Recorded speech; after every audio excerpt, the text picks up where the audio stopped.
ఇప్పుడు షాపుకి వెళ్ళావు, షాప్లోకి వెళ్ళిన తర్వాత ఒక వస్తువు తీసుకున్న తర్వాత దాని వెల చెల్లిస్తేనే కదా నీకు ఇచ్చేది. వెల ఒకవేళ చెల్లించకుండా నేను ఆ వస్తువు తీసుకొని వెళ్తా అంటే ఆ యజమాని ఒప్పుకుంటాడా? ఒప్పుకోడు కదా. ఎందుకు ఒప్పుకోడు? ఆయన దాన్ని వెల పెట్టే కొనుక్కొని వచ్చి షాప్లో పెట్టుకున్నాడు. ఆయన ₹1 లాభం మీద దాన్ని అమ్ముకోవాలనుకుంటున్నాడు. నువ్వు అసలే లాభం ఇవ్వకుండా, నేను అసలే అమౌంట్ ఇవ్వకుండా ఈ వస్తువు తీసుకుంటా అంటే ఒప్పుకుంటాడా? ఒప్పుకోడు. నేను ప్రార్థన చెయ్యా, నేను మందిరానికి రాను, నేను దేవునితో ఏ సహవాసం చెయ్యా అంటే దేవుడు ఒప్పుకుంటాడా? ఒప్పుకుంటాడా? ఒప్పుకోడు.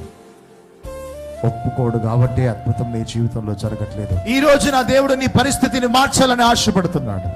నీ జీవితంలో అద్భుతం చేయాలని ఆశపడుతున్నారు. కానీ చాలా మంది నాకు అవసరం లేదు కానీ అద్భుతం మాత్రం కావాలి,